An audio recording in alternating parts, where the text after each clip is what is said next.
तो friends, welcome to my channel.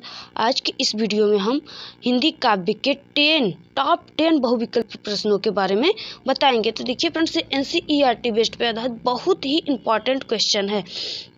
ये very important question है। देखिए फ्रेंड्स, तो मेरा पहला क्वेश्चन है, रामधारी सिंह दिनकर को ज्ञानपीठ पुरस्कार मिला। रामधारी सिंह दिनकर को ज्ञानपीठ पुरस्कार किस पे मिला?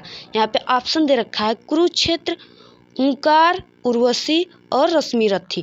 देखिए फ्रेंड्स, ये रामधारी सिंह दिनकर की चारों रचनाएं उन्हीं की है, लेकिन उन्हें रामधारी सिंह दिनकर को ज्ञानपीठ पुरस्कार किस पे मिला था? उर्वशी पे मिला था। तो हमारा ऑप्शन नंबर 3 सही है।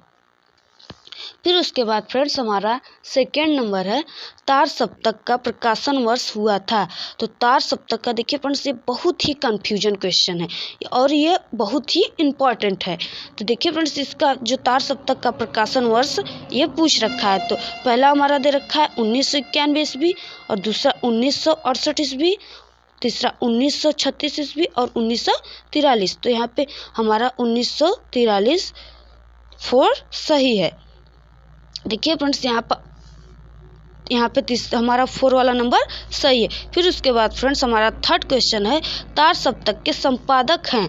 तार सप्तक के संपादक किसे कहते हैं? तो पहला दे रखा है जयशंकर प्रसाद, दूसरा अज्ञे, और यहाँ पे प्रेमचंद्र, और 4 नंबर पे धर्मवीर भारती। तो देखिए फ्रेंड्स, हमारा सेकेंड नंबर सही है। सच्चिदानंद हीरानंद वात्स्यायन अज्ञे जी। अज्ञे जी का फुल नेम सच्चिदानंद हीरानंद वात्स्यायन अज्ञे जी को तार सप्तक के संपादक कहते हैं। ये बहुत ही इम्पॉर्टेंट है फ्रेंड्स, बहुत ही इम्पॉर्टेंट है।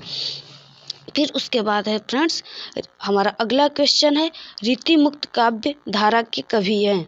रीति मुक्त काव्य धारा के कवि हैं। तो देखिए फ्रेंड्स, यहाँ पे ये बात बहुत ही ध्यान देने वाला है कि जो रीति मुक्त हैं, यहाँ पे क्या पूछ रखा है? मुक्त। अगर यहाँ पे सिद्ध रखता तो बिहारी होते, यहाँ पे क्या रखा है?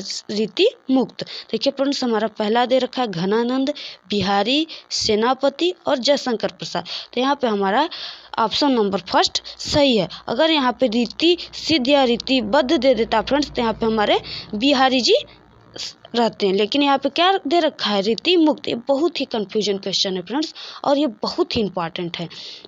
तो यहाँ पर हमारा ऑप्शन नंबर 1 घनानंद सही है।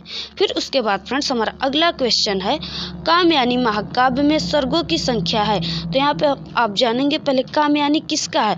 जयशंकर प्रसाद का ये महाकाव्य है। अगर यहाँ पे ऑप्शन आ गया कि जयशंकर प्रसाद का महाकाव्य कौन सा है, तो आप क्या लिखेंगे? कामयानी। यहाँ पे लिखा है कामयानी महाकाव्य में सर्गों की संख्या कितने हैं? तो देखिए फिर से बहुत ही इंपॉर्टेंट है। यहाँ पे हमने इंपॉर्टेंट क्वेश्चनों को ही ले रखा है, इसलिए ये सब इंपॉर्टेंट है। कामयानी महाकाव्य में सर्गों की संख्या कितने होते हैं? 15 होते हैं। हमारा ऑप्शन नंबर 3 सही है। फिर उसके बाद फ्रेंड्स, यहाँ पे अगला नंबर है, पृथ्वीराज रासो की रचना है। पृथ्वीराज रासो की रचनाकार कौन है? किस कवि पृथ्वीराज रासो की रचना की है? तो यहाँ पे हमारा पहला दे रखा है चंद बरदाई, फिर उसके बाद दलपति विजय, तुलसीदास और विद्यापति। देखिए फ्रेंड्स, यहाँ पे ऑप्शन नंबर हमारा 1 सही है। ये बहुत ही कंफ्यूजन का क्वेश्चन है फ्रेंड्स, इसको आप बिल्कुल ध्यान से समझिए।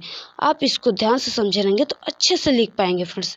एक बार फ्रेंड्स, एक स्टूडेंट ने एक अपने फ्रेंड से एग्जाम हॉल में पूछा पृथ्वीराज रासो की रचना क्या है, तो वो बताया चंद बरदाई। तो उसको सुनाई दिया फ्रेंड्स चदरा और रजाई, तो वो चदरा और रजाई लिख दिया। तो देखिए फ्रेंड्स, इसमें ये कंफ्यूजन ना हो, आप चंद बरदाई ही लिखिएगा। अगर यहाँ पर फ्रेंड्स पूछ दिया कि पृथ्वीराज रासो के किस काल के ये कवि है, तो ये वीरगाथा काल के कवि। पृथ्वीराज रासो उसके कवि हैं, तो ये वीरगाथा काल के कवि हैं। फिर उसके बाद फ्रेंड्स, हमारा अगला क्वेश्चन है, कौन सी कृति महाकाव्य नहीं है? देखिए फ्रेंड्स, ये क्या पूछ रखा है? महाकाव्य।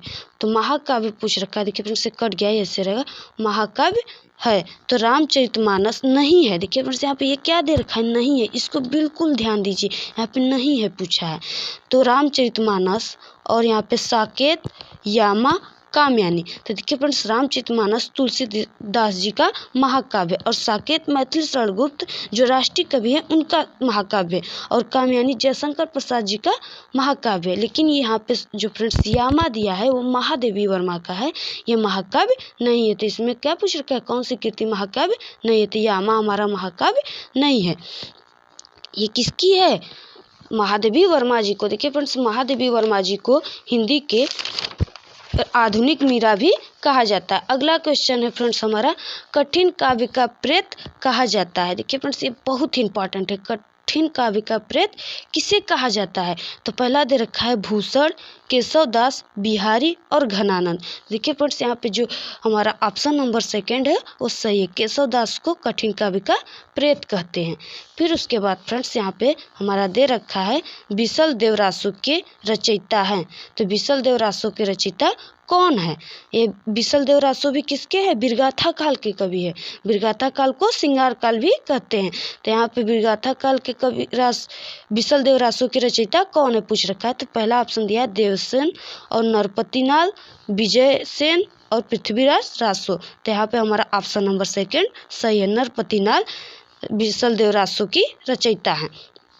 फिर उसके बाद फ्रेंड्स यहाँ पे दे रखा है हमारा टॉप 10 क्वेश्चन दे रखा है, हिंदी का प्रथम कवि कहा जाता है। तो पहला दे रखा है सरहप्पा और चंदोबरदाई, जगनीक और गोरखनाथ। तो यहाँ पे हमारा ऑप्शन नंबर फर्स्ट सरहप्पा सही है। तो देखिए फ्रेंड्स, ये हो गए हमारे टॉप 10 काव्य के बहुविकल्पी हिंदी के क्वेश्चन।